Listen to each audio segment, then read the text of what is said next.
Hello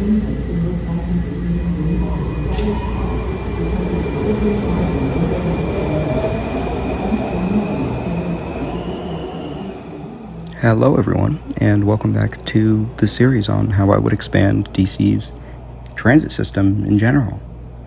This part is probably going to be one of, if not the longest in this little series I'm doing, because we're going to go over a lot of things. We're going to talk about introducing a new mode to DC, kind of, sort of, not really though, but it still is. We're also going to talk about other regions outside of DC, and there are still some metro extensions and lines that I added that I need to go over. So yeah, with that being said, let's get into our first extension.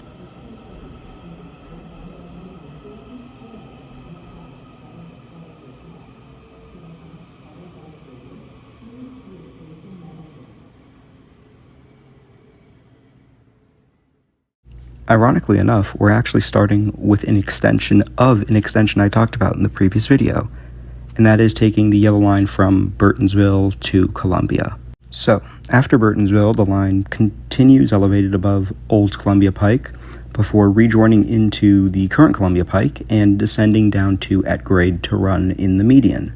We're going to remain in the median of Columbia Pike almost the entire way to Columbia, but there would be some intersections here that need minor grade separations, but Columbia Pike is a lot more like a real highway in this area.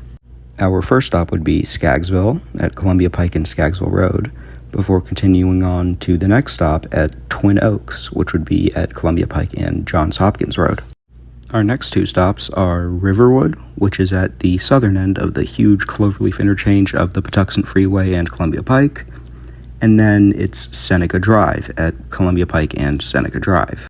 After the Seneca Drive station, we continue on Columbia Pike for a little while more before rising elevated and branching off from the Columbia Pike right-of-way to make our final two stops at Merriweather, which is at Symphony Woods Road and Mango Tree Road, and Columbia Mall, which is literally in the parking lot pressed up right against the aforementioned Columbia Mall.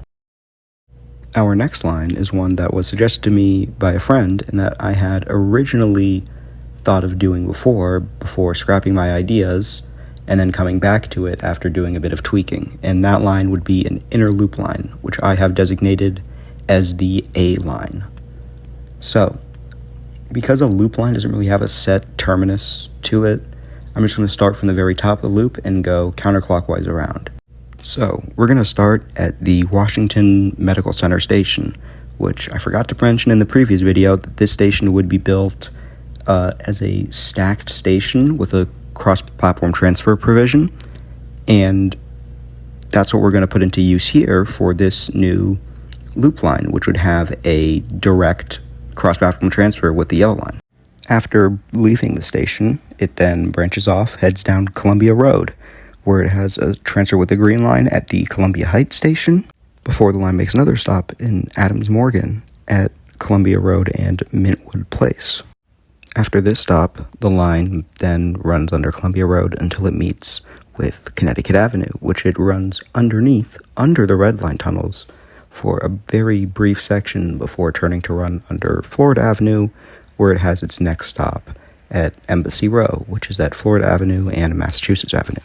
The line then leaves the right-of-way of Florida Avenue to run underneath 24th Street, where it can meet the blue line at the West End station, before a brief turn down New Hampshire Avenue to have a station that would need a connecting walkway to transfer with the Orange Line station at Foggy Bottom. The reason it does that is so that it can then swing down to meet the Silver Line at its Kennedy Center station. The line then continues to a Lincoln Memorial station on the western side of the Lincoln Memorial Circle. After the station, the line immediately turns to run underneath Independence Avenue, where it then has a stop on the edge of the tidal basin. But do keep in mind this line would be pretty deep underground, so it shouldn't really have any impact on the basin itself.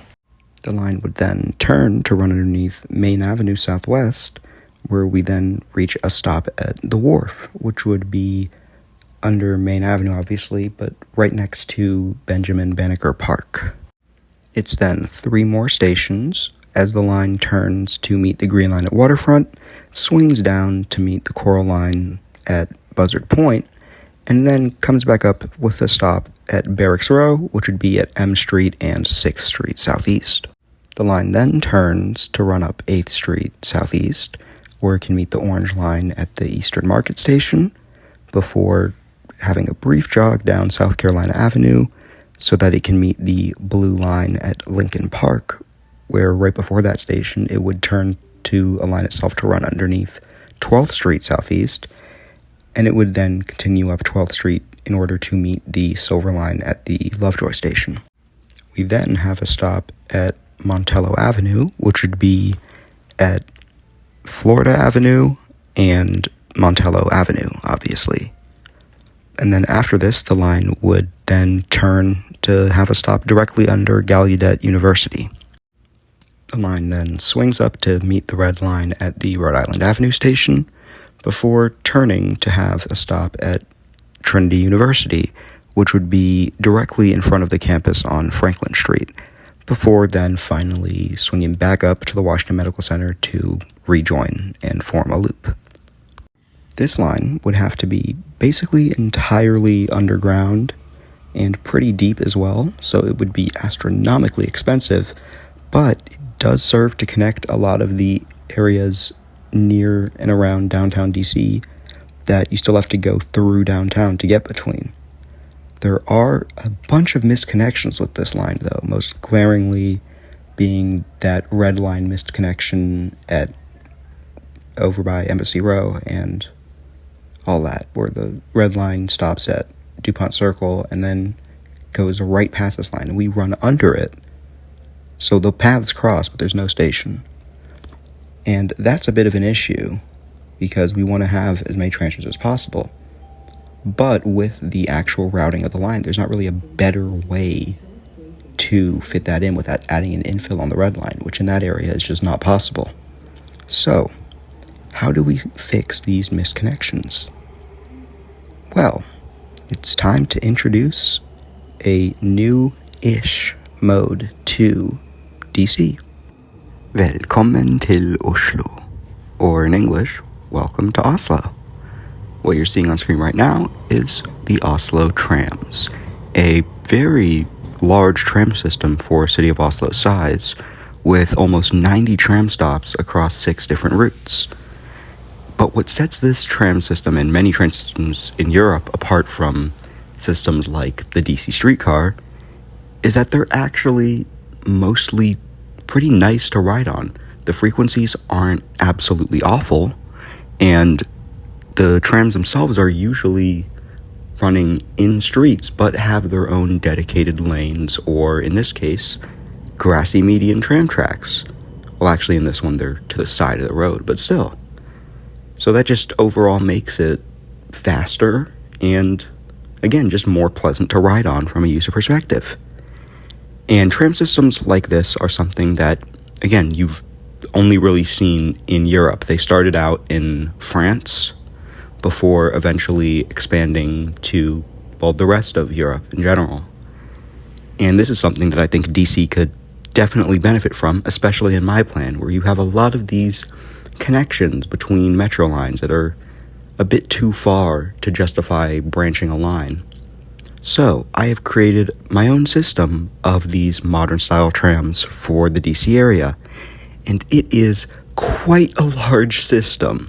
So, it might take a while to break down all the routes here, but just as a quick thing before I start, I've decided to name these routes similarly to how the Better Bus redesign has named its bus routes, although I've removed the distinction between Montgomery County and Prince George's County. So, and also the distinction in DC between crosstown and downtown routes.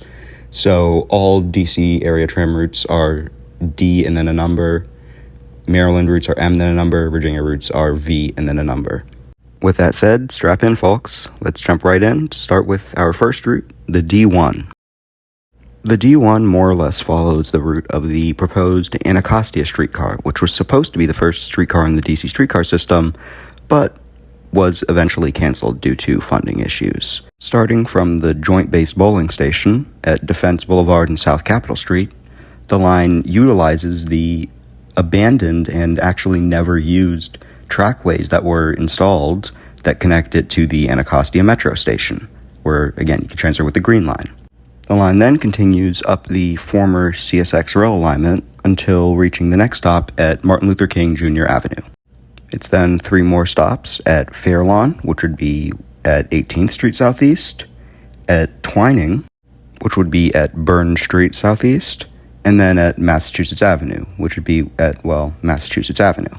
It's then another 3 more stops at Greenway, which would be at East Capitol Street, Benning, which would be at, Benning Road, and Minnesota Avenue, which would be at the Minnesota Avenue Metro Station, which would have a transfer to the Orange Line, or the O Line now.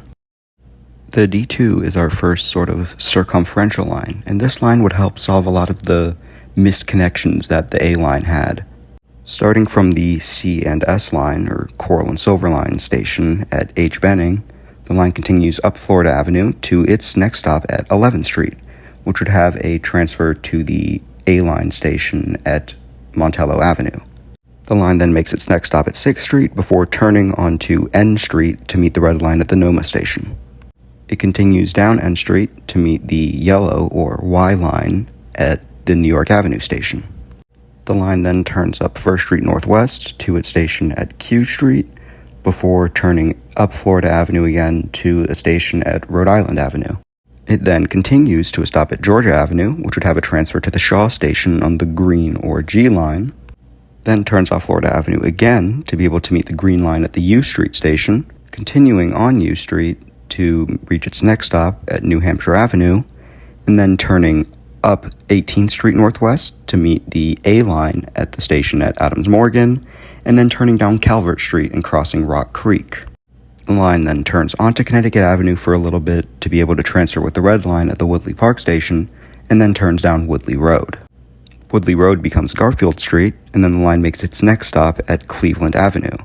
Then it just continues down Garfield Street until reaching Massachusetts Avenue, which it turns up to reach its terminus at the National Cathedral Station on the Teal or T line.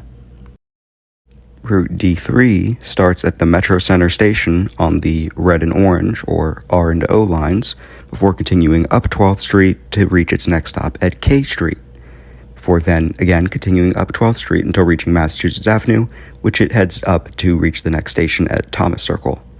It then continues on Massachusetts Avenue until reaching the Scott Circle, which it turns off to have its own stop at Scott Circle, just to the north of it on 16th Street.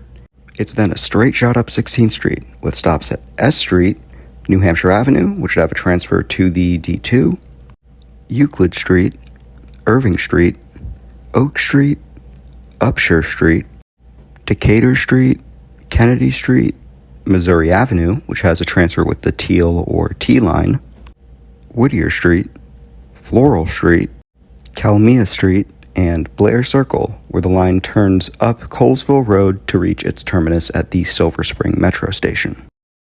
Route D4 starts at Farragut Square, which has a transfer to the red and orange line, or the R and O line, with a walkway connecting to the blue or B line.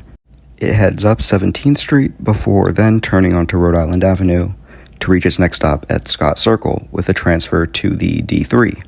It then continues up Rhode Island Avenue to a stop at Logan Circle, and then reaching the station at 7th Street, which has a transfer to the Shaw station on the Green or G line. It then stops at the Florida Avenue station, which is a transfer to the Rhode Island Avenue station on the D2, and then reaches the Bloomingdale station on the yellow or Y line. It then stops at 4th Street, the Rhode Island Avenue Metro station on the red and A lines, or the R and A lines, Montana Avenue, Hamlin Street, Brentwood Road, Eastern Avenue, 38th Street, Wallace Road, Crittenden Street, and then finally reaching the Riverdale station on the Coral line, or the C line. The D5 is our next orbital route, which starts at the Missouri Avenue station on the Teal or T line, and of course the D3, before running down Missouri Avenue until reaching 13th Street, which it runs down to its next station at Colorado Avenue. It then turns down Longfellow Street and meets the yellow, or Y line, at the Brightwood Park station. It then stops at 7th Street before rejoining Missouri Avenue to a stop at Kansas Avenue. It then continues down Missouri Avenue to the stop at New Hampshire Avenue before turning up Riggs Road and then down First Place, where it can meet the R and G lines, or the red and green lines, at the Fort Totten station. It then goes down Galloway Street before reaching South Dakota Avenue, which it turns down to its next stop at 11th Street. It then stops at Michigan Avenue, Quincy Street, and Brentwood Road, which is a transfer to the D4. It then meets the Coral Line at the Gateway Station before stopping at Fort Lincoln, which is a stop at 33rd Place. It then turns to parallel the Northeast Corridor to cross over the Anacostia River. After crossing the river, the line splits off the Northeast Corridor to run alongside the boundary line before it then squiggles its way into the Deanwood Metro Station. It then runs down Meade Street until reaching Eastern Avenue, which it then turns down to its final two stops at Sheriff Road, Nanny Helen Burroughs Avenue, and then the Capitol Heights Metro Station. Our final DC route is a pretty big one. The D6 starts at the Union Station, before heading up Massachusetts Avenue to its first stop at H Street. It then turns up 6th Street and then K Street to reach the next stop at the Mount Vernon Square Metro Station on the green and blue lines, or the G and B lines. It then meets the D3 and runs with it to the stop at Thomas Circle, before stopping at Scott Circle, which is a transfer to both the D3 and the D4, and then continues up Massachusetts Avenue to stop at DuPont Circle. It's then a literal straight shot up Massachusetts Avenue to the next stop at Embassy Row, a transfer to the A line, before making stops at California Street, Whitehaven Street, Observatory Circle, 35th Street, and then meeting the D2 and the Teal, or T line, at the National Cathedral Station. It then continues with stops at Cathedral Heights, at Idaho Avenue, the Foxhall at Embassy Park Drive, American University at Nebraska Avenue, Tilden Street, 49th Street, and then turns onto Western Avenue at the Westmoreland Circle Station, then stops at Ellicott Street and River Road, where the line finally reaches its terminus at the Friendship Heights Metro Station. Moving on to Maryland routes, the M1 starts at the Tenleytown Metro Station, before heading up River Road to stop at 44th Street and then Western Avenue, which has a transfer to the River Road stop on the D6. It then stops at Willard Avenue, the West Bard Station on the L or Lime Line, Springfield Drive, Goldsboro Road, Pyle Road, Wilson Lane, Seven Locks Road, Carderock Springs Drive, Bradley Boulevard, and Potomac at Falls Road. The M2 is one of the longest, if not the longest, tram routes that I'm going to propose, and it starts down at the Glass Manor Eastover Station on the C line, or the Coral Line. It then turns up Southern Avenue to make stops at Barnaby Road, Chesapeake Street, and the United Medical Center, which is at 13th Street. It then stops at the Southern Avenue Metro Station, where it has a transfer to the Green or G line. It then stops at Shipley Terrace, which is at Savannah Street, and Kendall, which is at Branch Avenue. It's then Hillcrest, which is at Woodbark Lane, and the Fort Davis Park Metro Station. Then it stops at Massachusetts Avenue, and then Marlborough Pike. It then stops at Benning Park, which is at Fable Street, and it has to follow the roads to deviate slightly in order to avoid running right through a cemetery. It then stops at Bass Place, and then the Capitol Heights Metro Station, where there's a transfer with the Silver or S line and the D5 tram. Here, the line turns to run up 63rd Street and then the Martin Luther King Jr. Highway. It stops at Seat Pleasant Drive, Booker Drive, Huntsville, which is at Sheriff Road, Bell Haven Drive, Hubbard Road, the Glenarden Station on the L or Lime Line, Hargrove Drive, Forbes Boulevard, Vista Gardens, which is at Annapolis Road, Glendale Road, Enterprise Road, Fairwood Parkway, Hillmead Road, Church Road, and Galaxy Lane. The line then turns to run down Laurel Bowie Road with a stop at Tulip Grove Drive. It then makes its penultimate stop at Ken Hill Drive before turning down Town Center Boulevard and ending at the Bowie Town Center. The M3 starts at the Marlow Heights station on the L line before reaching its first stop at Beach Road after going up St. Barnabas Road. It then turns to run alongside Branch Avenue with a stop at the Marlow Heights Shopping Center before turning up Silver Hill Road with a stop at Silver Hill, which would actually be at St. Barnabas Road again, and then stopping at the Suitland Metro Station. You then have a stop at Suitland Town Square, which would be at Suitland Road. We then stop at Royal Plaza Drive, Pennsylvania Avenue, the Oakland Metro Station, Walker Mill Road, and Addison Road South, where we then turn to run along the aforementioned Addison Road. It then finally stops at Ronald Road, Walbridge Street, and the Addison Road Metro Station.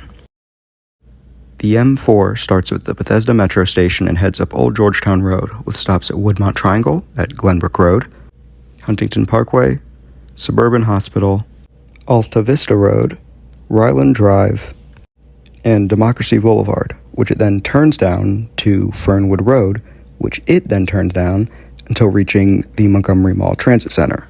After that, the line then turns up Westlake Drive to a stop at Cabin John Park, then turns down Tuckerman Lane to a stop at Arroyo Drive. It then stops at Rosemont Drive before rejoining Old Georgetown Road and running up it to its final 3 stops at Edson Lane, Tilden Lane, and the North Bethesda Metro Station. The M5 starts at the Van Ness Metro Station before going up Connecticut Avenue to reach its first stop at Brandywine Street and then Fort Reno on the Teal Line. It then stops at Legation Street, Chevy Chase Circle, Bradley Lane, and East-West Highway, before stopping at Chevy Chase Park, which is a transfer to the Purple Line station at Connecticut Avenue. The line then turns off onto Kensington Parkway before immediately stopping at Jones Bridge Road. The line then reaches Beach Drive, where it can run alongside Kensington Parkway on a strip of land between the parkway and a creek, where there is ample room for the tracks. The line then makes a stop at Everett Avenue, before it rejoins Kensington Parkway and turns to run along Howard Street with a stop at Kensington Mark Station. It can then turn to rejoin Connecticut Avenue with a stop at DuPont Avenue. It then continues right up Connecticut Avenue, stopping at Denfield Avenue, Adams Drive, Fairs Mill Road, Randolph Road, Cason Street, Independence Street, and then terminating at the Aspen Hill Station on the Red or R line.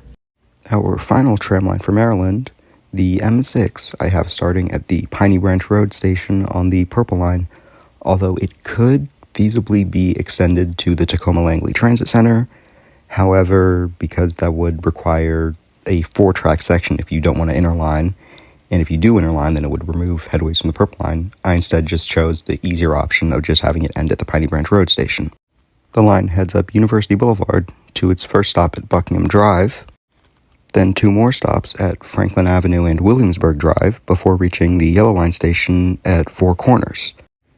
It then continues down University Boulevard with stops at Dennis Avenue, Caddington Avenue, University Towers, Inwood Avenue, and Dayton Street, where it then makes a brief jog down Amherst Avenue until reaching Reedy Drive, which it runs along until reaching the Wheaton Red Line station.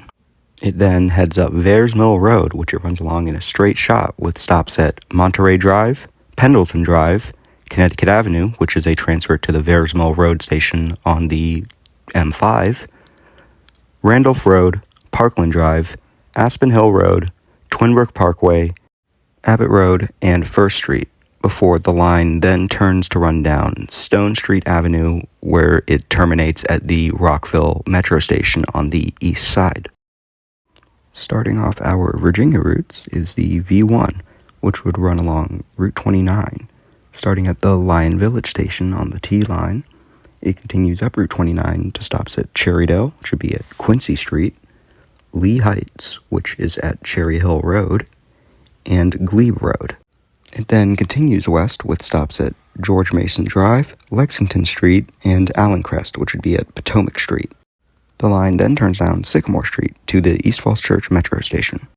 After the Metro Station, the line then briefly runs parallel to I-66 before rejoining Route 29, with a stop at Jefferson Street, and then the Downtown Falls Church Metro Station on the S or Silver Line.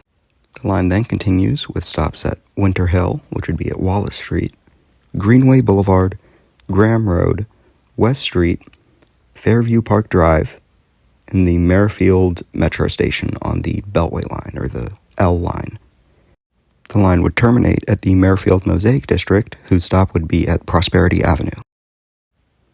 Moving on to the V2, this line starts at the Potomac Yard Metro Station before turning to run up Glebe Road, with a stop at Lynn Haven, which would be at Commonwealth Avenue, Arlandria, which would be at Russell Road, Troy Park, which would be at Troy Road, and Arlington Ridge, which would be at roughly the intersection of 395.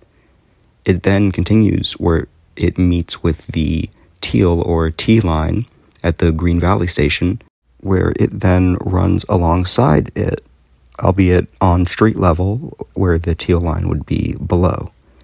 It continues north with stops at the Westmont Station on the Teal and Blue lines, the Buckingham Station on the Teal and Silver lines, and a new stop at Quincy Street before the line turns off Glebe Road to run up Randolph Street, and then along Fairfax Drive, where it can stop at the Ballston Metro Station. The line then turns back onto Glebe Road and continues with stops at 11th Street, 15th Street, and 18th Street before reaching a Langston Boulevard station. This would be a transfer point to the V1 station at Glebe Road. The line then continues up Glebe Road with stops at Yorktown Boulevard, Marymount University, Rock Spring Road, Williamsburg Boulevard, Chesterbrook Road, and River Street before crossing over the Chain Bridge to have a stop immediately on the other side of the Potomac River that would be called, Chain Bridge, which would be at Clara Barton Parkway. The line would then very briefly parallel the former Glen Echo trolley line before turning up Arizona Avenue with a stop at MacArthur Boulevard. It then merges with Loughborough Road with a stop at the University Terrace. Loughborough Road then becomes Nebraska Avenue, where the line then stops at Newark Street, and then connecting with the D6 tram at the Ward Circle American University Station. The line then finally continues up Nebraska Avenue to a stop at 42nd Street before very shortly turning onto Wisconsin Avenue to terminate at the Tenleytown Metro Station. The V3 starts at the Ballston Metro Station and shares tracks with the V2 up until the Yorktown Boulevard Marymount University Station, where it then branches off to run along Old Dominion Drive with a separate platform at the Rock Spring Road Station. It then continues to a separate Williamsburg Boulevard station before making stops at Kirby Road, Birch Road, and Chain Bridge Road before terminating at the McLean Metro Station on the Beltway line, or the L line, which is not to be confused with, again, the current McLean station, which would be renamed to Tysons East. The V4 starts at the Fairfax Metro Station and briefly runs down Main Street before turning up Blenheim Boulevard. The line stops at Leighton Hall Drive, Park Lane Road, Lion Run, and Fairfax Circle, which would be at Fairfax Boulevard. The line then turns up Vaden Drive and stops immediately at Fairley before squeezing its way on a private right-of-way through the Vienna Metro Station. The line then makes its way over to run up Nutley Road with stops at Kingsley Road and Courthouse Road before the line turns up Chain Bridge Road to stop at Maple Avenue, Downtown Vienna, E Street, West Briar Drive, and Old Courthouse, which would be at Old Courthouse Road. The line would then terminate at the Tysons Metro Station. The V5 starts at the Wheelie Reston East Metro Station, where it then runs up Station Access Drive to reach the Old Dominion Trail, which it runs along to its next stop at Sunset Hills, which would be at Old Reston Avenue. The line then leaves the Old Dominion Trail right-of-way to run down Reston Parkway and then New Dominion Parkway, where it can then reach a stop at downtown Reston. It then briefly turns down Fairfax County Parkway before rejoining the right-of-way of the Old Dominion Trail, making stops at Herndon Parkway, Herndon Depot, Ferndale Avenue, Oak Grove, Sterling Boulevard, and Church Road. After stopping at Church Road, the line then turns off the trail right-of-way to run along Atlantic Boulevard, making its final 2 stops at Warp Drive north of Grumman and Dulles Town Center. The V6 is a short connector line that starts at the Annandale Metro Station and heads up Columbia Pike with stops at Gallows Road, Oak Hill Drive, Belvedere, Barcroft Plaza, Lakeview Drive, Braddock Road, Powell Lane, Lacey Boulevard, and Bailey's Crossroads. Last but certainly not least is the V7. Starting from the Fairchester Station on the B line, this line heads up Route 50 with stops at Ridgetop Road, Fair Oaks North, Fair Ridge Drive, Alderwoods Drive, Majestic Lane, Stringfellow Road, Galesbury Lane, and Chantilly. At Chantilly, the line then turns to run up Centerville Road with stops at Centerview Drive, Sully Square, McLaren Road, Flores, McNair Farms Drive, Arrowbrook Park, and then turning onto Sunrise Valley Drive, where it can cross over the S-Line tracks with its own platforms at the Innovation Center stop. The line then uses an empty right-of-way to make its final 2 stops at Rock Hill Road and the Oak Grove Station on the V5. The tram system that I've proposed here would vastly increase the reach of the transit system in the DC area by not only creating new feeder lines that would boost ridership on metro lines by connecting areas that are currently underserved or unserved by public transit, it would also create large, very robust transit spines along corridors that are either not dense enough to justify metro service or corridors that desperately need transit improvements along them. There are certain corridors that could probably get a metro line sometime in the distant future, even beyond the scope of this plan, but there are also other corridors where I opted instead to have both. As for the current DC streetcar, it is currently being slated to be, well, closed, which kind of sucks because they've already spent millions and millions of dollars on studying plans for its extension to the Benning Road Metro Station. If this line somehow ever comes back, I would probably build that extension to Benning Road, but then also extend it further west on H Street until it reaches Massachusetts Avenue, where it can then run along that shared core for a little bit, and then run out to maybe Georgetown and use the old Palisades trolley alignment even.